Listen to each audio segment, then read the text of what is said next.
தேர்தல் அருகாமையில் இருக்கும் நிலையில் அனைத்து கட்சியினரும் பிரச்சாரத்தை தொடங்கி விறுவிறுப்பாக நடத்தி வருகின்றனர். திராவிட முன்னேற்ற கழகம் சார்பில் முதற்கட்ட வேட்பாளர்கள் பட்டியல் மார்ச் 20ஆம் தேதியன்று வெளியானது.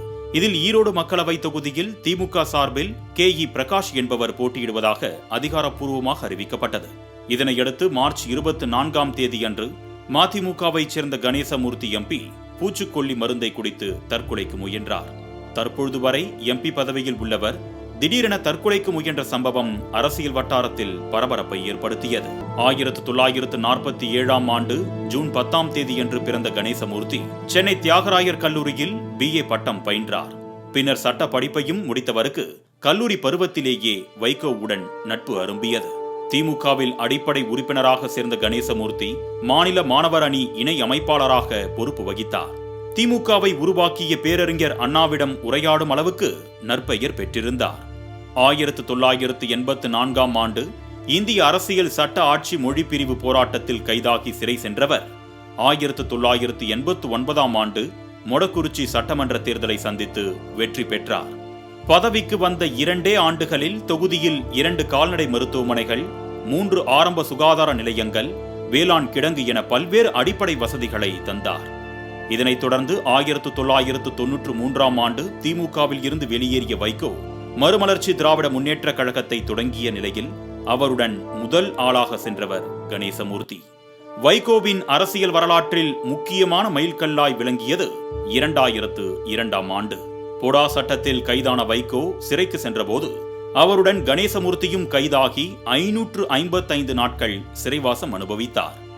வைகோ எத்தனை முறை கட்சி மாறி சென்ற பிறகும் அவரை விட்டு விலகாதவராக இருந்தவர் கணேசமூர்த்தி. 1998ஆம் ஆண்டு பழனி நாடாளுமன்ற தொகுதியில் போட்டியிட்டு MP பதவியை பெற்றவர் 2009ஆம் ஆண்டிலும் தேர்ந்தெடுக்கப்பட்டார். 2014ஆம் ஆண்டு MP தேர்தலில் தோல்வியடைந்தாலும் அதன் பிறகு நடைபெற்ற 2019ஆம் ஆண்டு நாடாளுமன்ற தேர்தலில் வெற்றி வாகை சூடி MP ஆனார். இவ்வாறு வைகோவின் போர்ப்படை தளபதியாக திகழ்ந்த கணேசமூர்த்தி 77 வயதிலும் பொது வாழ்க்கையில் தீவிர அர்ப்பணிப்புடன் ஈடுபட்டார்.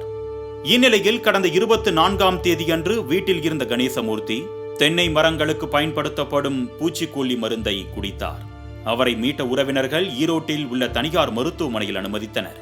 அங்கு வயிற்றில் செரிமான உறுப்புகள் சுத்தம் செய்யப்பட்டு தீவிர சிகிச்சை அளிக்கப்பட்ட போதும் இதய துடிப்பு குறைய தொடங்கியது. இதனையடுத்து கோவை மருத்துவமனைக்கு மேல் சிகிச்சைக்காக மாற்றப்பட்ட கணேசமூர்த்திக்கு கடந்த 4 நாட்களாக தீவிர சிகிச்சை அளிக்கப்பட்டது.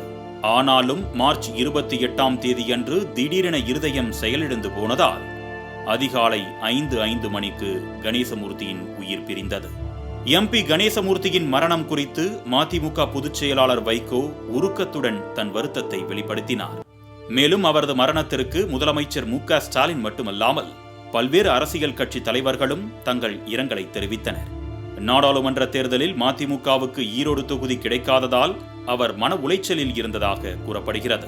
தேர்தல் அறிவிக்கப்பட்ட நாளில் இருந்தே தீவிர ஈடுபாடு காட்டாத கணேசமூர்த்தி அரசியலில் ஏற்பட்ட பெருத்த ஏமாற்றத்தால் இத்தகைய முடிவை எடுத்ததாகவும் கூறப்படுகிறது. தன் வாழ்நாளில் அநேக நாட்களை அரசியலுக்காகவே அர்ப்பணித்து ஓய்ந்த கணேசமூர்த்தியின் மறைவு மதிமுக தொண்டர்களுக்கு பேரிடியாய் அமைந்திருக்கிறது.